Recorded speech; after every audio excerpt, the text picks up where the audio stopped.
Hi, good evening. Today at Entrepreneur India, we have with us Acharya Prashant. Acharya Prashant, thank you so much for talking to Entrepreneur India today. Welcome. So, if you take us back to the time when the entire journey began, are there any memories you have from your childhood when you started thinking about philosophical teachings or towards spirituality? There isn't any one particular memorable or epiphanic incident, but it was happening almost all the time. So I was looking at the world around, how people are on the streets, in the houses, in the school, on the playground, and a lot of things would strike me as odd. So observing and processing were going on all the time. So I was looking at the world and seeing suffering, discord, disharmony, fakeness. And as a kid, all that was getting registered and questioned, probably even disliked. So there was an urge to change the shape of things as they currently are. That's how it is. I don't remember any one particular incident, though if pressed, I can probably pull out something, but that won't be particularly significant. Sure. So, how you were as a child? Were you more into reading books of others? Yes, I was reading a lot, but I was also playing. I was also very mischievous. So you asked for incident. Yeah, there is a series of incidents which we can together call as one incident, which is that I was the class monitor and also the club head. They were called houses. So we had yellow house, red house, green and blue. So I was leading the yellow house. So both these are positions of responsibility and gravity. You are the class monitor and also the house leader. Mm-hmm. And quite often I would be found standing outside the class in punishment. Okay. So a lot of teachers, I very fondly remember them, they had a certain liking for me. So they would come and say, you have to take responsibilities in life. And once you are in class 11th, probably you will become the head boy of the school. And why must you bring this upon yourself? Being the monitor of the class, why should you, of all students, be found being punished? So I was quite a mischievous brat. Also a studious one.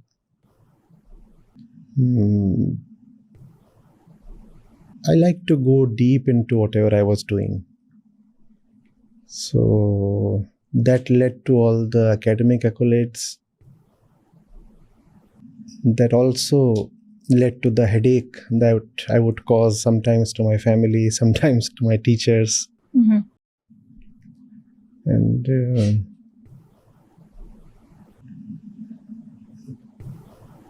when it comes to reading, the reading wasn't confined to any one particular genre. So I was hungry and I just sucked in whatever came my way. From little comic strips meant for class 2 students to somebody's PhD thesis, even if I couldn't make much of it. But if I would find a copy of something, anything, for sure I would pick it up and try to grasp what's going on. And that made me branch erratically in all directions, with no particular plan or pattern. An organic kind of very natural growth. I was reading upon all things possible. And when we would visit a bookstore,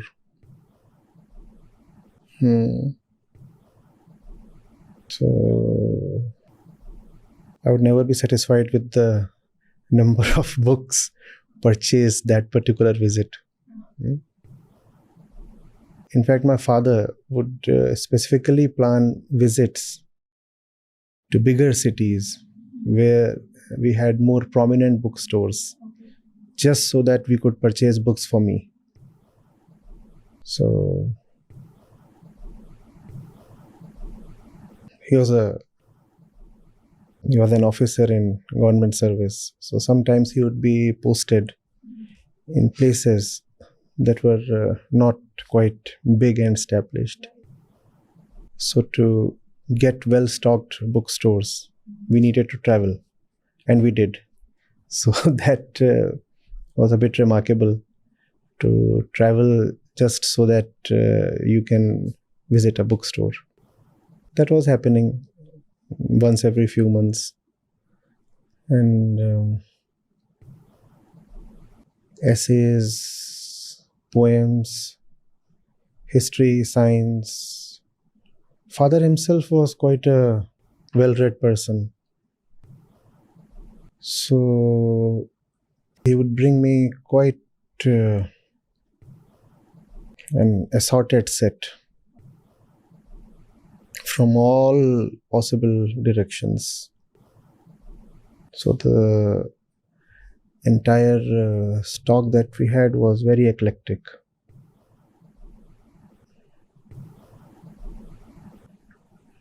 Sure. So you also mentioned about how you looked at the world in terms of the kind of suffering it had. So at that time, would you go to someone and talk about it? I was a hesitant kid. Even if I was mischievous, that mischief was limited to my inner circle. When it comes to outsiders, I am initially quite reticent in approaching or talking. I was basically shy. Okay. So I could be called an introvert. So when I would find suffering in its various shades, all kinds of colors and dimensions, I would watch. So, for example, an overcrowded train. It would engross me. The display of poverty and famished bodies, people who were obviously not even eating well.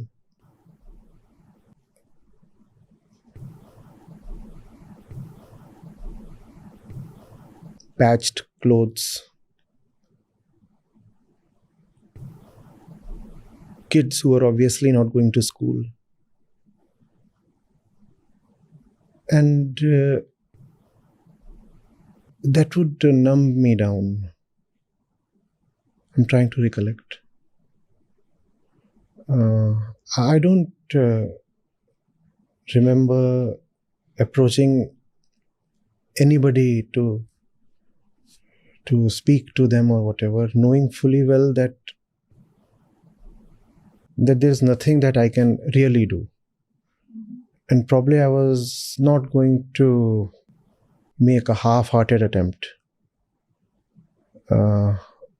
it was so significant for me, the fact of human suffering, that it was a disgrace to the suffering one to just go and console him or her. If suffering actually means so much, then it deserves to be taken head on. Or you are just a pretender. I mean, there is someone who is on a very nominal kind of diet, needs clothes, needs a different life altogether. And it was not possible for me to go and say, oh, never mind, God will take care of you, or keep trying, one day things will turn for better.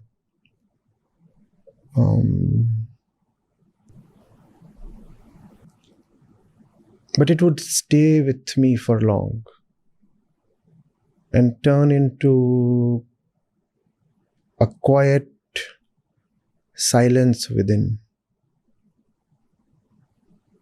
So you're not even confided to your family about it? Not even once. I don't remember talking to anybody about what I was making of the world. So, Lucknow, where I did my ICSC, class 7 to class 10, I would be returning home on my bicycle after school, and Nishatganj, and there were these shops, butchers' shops, and you would see animals, the chicken being pulled out, and their feathers are being plucked, and there would be a lot of noise from the animal, helpless cries, unnerving cacophony. And then suddenly there would be total silence. He's gone, finished. And whenever such a thing would be happening, I would just stop there and look from a distance.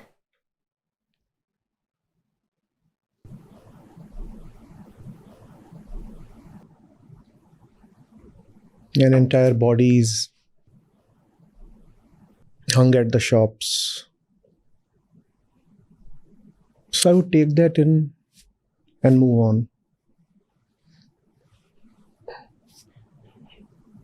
Probably I wrote of that once or twice in the essays Okay. we were asked to write. You would vent it out in the form of writing. I was not venting it out. It was becoming me. It was not something alien that you could vent out. You vent out stuff that you cannot digest or assimilate. It kept on going into me and became my bone and my blood.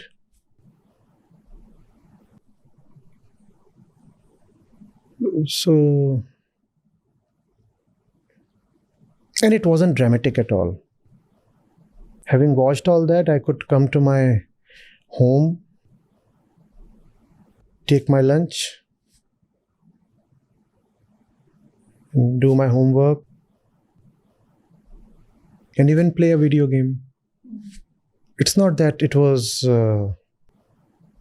like a huge blow on my consciousness. I was just observing. It was a continuous backdrop of melancholy with no unusual spikes to demonstrate to anybody or to register within myself. Mhm.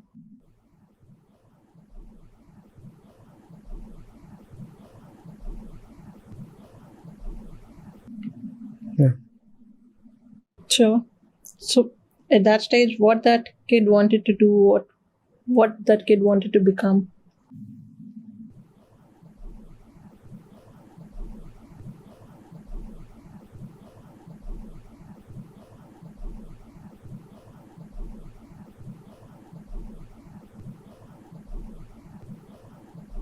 There was no immediate purpose or objective.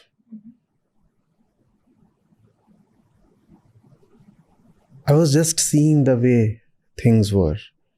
And maybe that seeing was doing something to me within.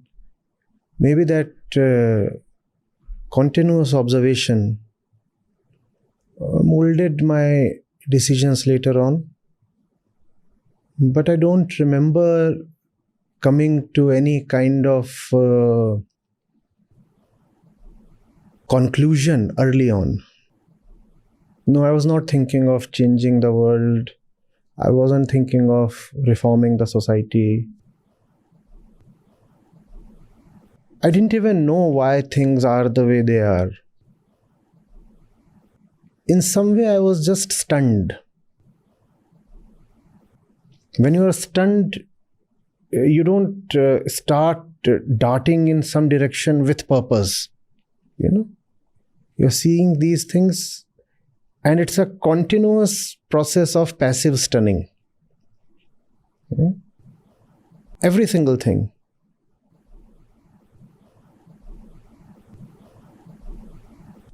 So, when it comes to career aspirations, because I had exposure to bureaucrats in my family, so that was a default choice. If you're an IAS, you can do something good. In fact, I wasn't very inclined towards engineering. I went to IIT because the stats told me that most of the top ranks in UPSC are obtained by IITians. Last 5 or 10 years, when I would look at the background of the toppers, would find a lot of IITians there. So that way engineering became a choice.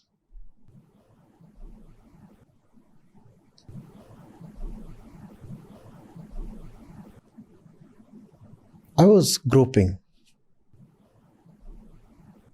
I would be dishonest if I say I had any clear direction. And I wasn't exactly in a hurry, because that would have been dishonest. If I do not clearly understand what's going on, how do I form a definite picture and freeze a definite plan of action? The picture was emerging, and the plan of action would follow from that.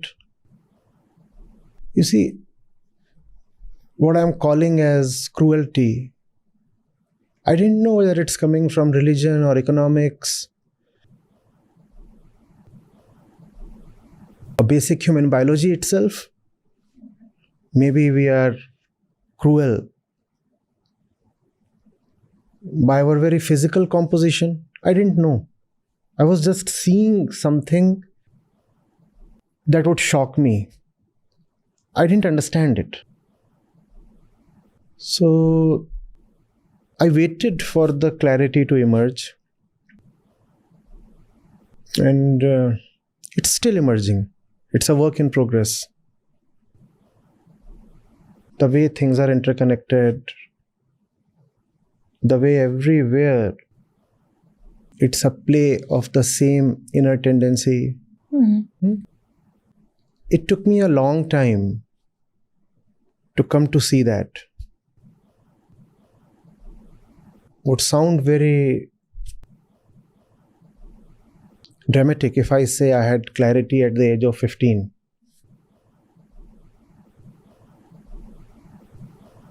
That child prodigy stuff, that wasn't the case. But I was doing what I could. I was observing, I was reading, and on issues that I couldn't grasp, I would have conversations with my father. And he had the knack of simplifying things instantly.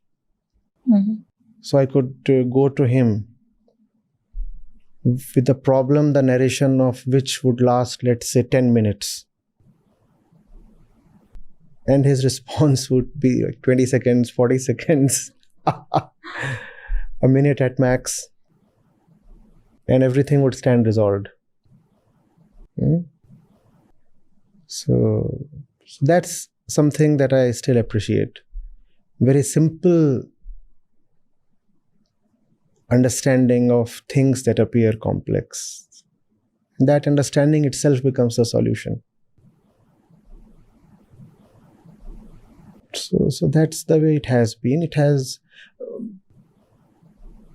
one thing I think I can give myself some credit for. I didn't try to sweep things under the carpet. If I have seen something, I have seen it. I didn't try to pretend that I understand when I didn't. I didn't try to trivialize something just because I couldn't wrap my head around it.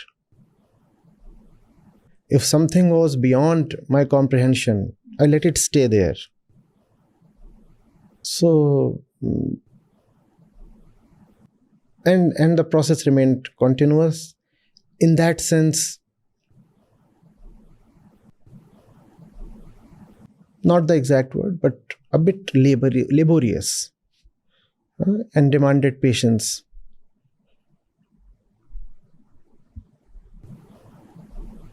I don't know whether all this is making any sense, but that's the way it has been. It didn't make much sense even to me, so I don't expect it to be very obvious to everybody, but fine.